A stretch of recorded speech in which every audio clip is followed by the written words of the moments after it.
తీనిరండి ఇక్కడ రాశారు లాక్కుంటారు ఫోటో. అందరికీ నమస్కారం అండి. పద్మిని పొత్తూరి ఛానల్కి స్వాగతం అండి.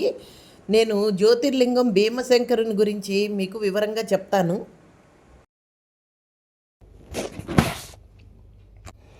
అందమైన ప్రకృతి అందాలతో మీకు భీమశంకరుని జ్యోతిర్లింగం చూపిస్తానండి.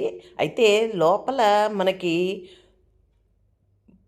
గర్భగుడిలోకి వెళ్ళనిచ్చారు, స్వామిని తాకనిచ్చారు, కానీ ఫోటోలు తీయనివ్వలేదండి. అదొక్కటే కొంచెం నాకు బాధ అనిపించింది. కానీ ఏం చేస్తాం, కొన్నిటికి మనం సర్దుకుపోవాల్సిందే కదా. హైదరాబాద్ నుండి పూనాకి బస్సులు ఉన్నాయి, ట్రైన్లు ఉన్నాయి, తర్వాత ఏరోప్లేన్లు కూడా ఉన్నాయండి. హాయిగా వెళ్ళచ్చు. మధ్యలో మేము ఆగి వేడివేడి టీ కూడా తాగామండి ఈ వానకి. దేశం నలుమూలల నుండి, ప్రధాన నగరాల నుంచి ప్రయాణం సౌకర్యంగా వెళ్ళి రావచ్చు. అయితే మేము ఏం చేసామంటే పూనాలో దిగి అక్కడ రూమ్ తీసుకున్నామండి. మామూలుగా భీమశంకరానికి వెళ్ళాలి అంటే శివాజీ నగర్, పూనాలో శివాజీ నగర్ బస్ స్టాండ్కి వెళ్ళి అక్కడి నుంచి బస్సెస్ అవైలబిలిటీగా ఉన్నాయి. పొద్దున్నే మొదటి బస్సు, ఫస్ట్ బస్సు 5 గంటల నుండి ఉదయం 5ంటికి స్టార్ట్ అవుతుందండి. లాస్ట్ బస్సు సాయంకాలం 4ంటికల్లా ఆఖరి బస్సు అండి. టికెట్ సుమారు 217 రూపాయలు. మరి పిల్లలకి ఎంతో మాకు ఐడియా లేదు. లేదా మనం క్యాబ్ బజార్ అన్న యాప్ నుంచి ఒక క్యాబ్ బుక్ చేసుకుంటే 3000 నుండి 3500 దాకా తీసుకుంటాడు. మనం ఎక్కడ దిగమంటే అక్కడ రిటర్న్ దింపేస్తాడు. మన లాడ్జీ దగ్గర దింపేయమంటే దింపేస్తాడు. రిటర్న్ ట్రిప్ అనమాట. అయితే పూనాలో రూమ్ వద్దు, మేము డైరెక్ట్గా వెళ్ళిపోతాం అనుకున్న వాళ్ళు వెళ్ళిపోవచ్చండి. ఏంటంటే పూనా నుంచి 4 గంటల ప్రయాణం. అక్కడ భీమశంకరంలో సత్రాలు ఉంటాయి. 5-6 కిలోమీటర్ల డిస్టెన్స్లో మనకి రిసార్ట్స్ కూడా ఉంటాయండి. మేమైతే ఏం చేసామంటే పూనాలోనే రూమ్ తీసుకుని క్యాబ్ బుక్ చేసుకుని రాను పోను మాట్లాడేసుకున్నామండి. 3500కి మాట్లాడుకున్నాం. మంచి పిల్లాడు దొరికాడు మాకు, డ్రైవరు. హ్యాపీగా వెళ్ళొచ్చేసాం. అయితే భీమశంకరంలో చూడాల్సినవి ఏంటంటే జ్యోతిర్లింగమే కాకుండా జలపాతాలు కూడా ఉన్నాయండి. ట్రాఫిక్ మటుకు విపరీతంగా ఉందండి. ఒక చెంప వాన, ట్రాఫిక్ ఎక్కువ, కారు చీమలాగా పోతోందండి. మొత్తానికి అతను దగ్గరలోనే పార్కింగ్ ఏర్పాటు చేశాడు. మేము గుడికి దగ్గరలోనే పార్కింగ్ చూసి మమ్మల్ని దించాడు.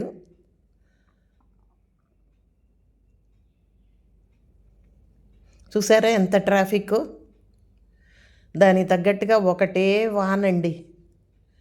వాన లేకపోతే బాగుండేదని అనుకున్నాం, కానీ మనం ఏం చేయలేం కదండి. అలాగే చిన్నగా జాగ్రత్తగా తీసుకెళ్ళాడండి.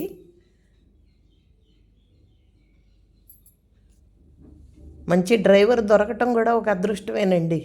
పూనా నుంచి భీమశంకరానికి మొత్తం ఘాట్ రోడ్డేనండి, కానీ బాగా ఎంజాయ్ చేయొచ్చండి. ఇక్కడ టోల్ గేట్ కట్టేసేసి కొంచెం లోపలికల్లా వెళ్ళామండి.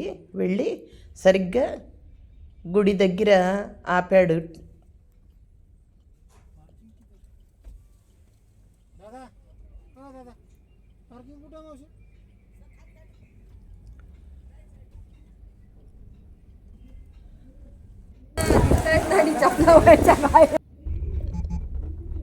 అప్పటికే చూసారా ఎంత చీకటి పడిపోయిందో. 9 వరకేనండి దర్శనం.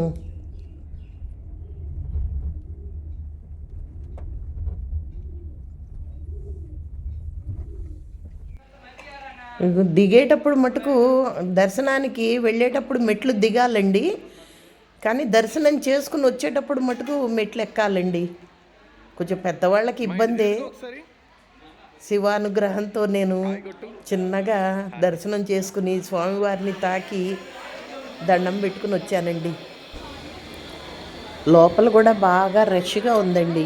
పొద్దున పూట అయితే 5-6 గంటలు పడుతుందిటండి దర్శనానికి. సాయంకాలం కాబట్టి ఒక అరగంటలో అయిపోయింది. చూసారా ఎంత రష్గా ఉందో.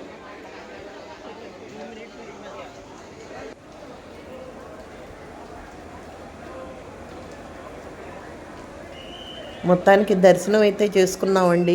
చీకట్లో ఉన్నాం.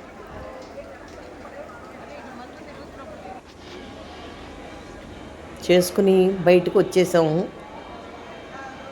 బయటికి రాగానే శనేశ్వర ఆలయం అండి. ఆ శనేశ్వరుని దర్శనం కూడా చేసుకుని శ్రావణ మాసంలో అన్నదానాన్ని కట్టమంటే వాళ్ళ నాన్న పేర మా అబ్బాయి కట్టాడండి. శనేశ్వర ఆలయం అండి ఇది. స్వామివారి దర్శనం కూడా చేసుకుని చిన్నగా మెట్లెక్కి మళ్ళీ పైకి వచ్చామండి. కింద చూసుకొని ఎక్కమ్మా. ఇదండి భీమశంకరుని యాత్ర, జ్యోతిర్లింగ యాత్ర అండి. నా వీడియోస్ కనుక మీకు నచ్చినట్టయితే లైక్ చేయండి, షేర్ చేయండి, సబ్స్క్రైబ్ చేసుకోవటం మాత్రం మర్చిపోకండి. Thank you. అందరికీ ఆ భీమశంకరుని కరుణా కటాక్షాలు అందాలని కోరుకుంటూ మీ పద్మిని పొత్తూరి. మరొక మంచి వీడియోతో మళ్ళీ వస్తాను మీ ముందుకి. Thank you. రూమ్కి వచ్చేసరికల్లా రాత్రి 11:30 అయిపోయిందండి. బాగా అలసిపోయి తెల్లారి 7 దాకా లేవలేదండి. ఇదండి మా యాత్ర.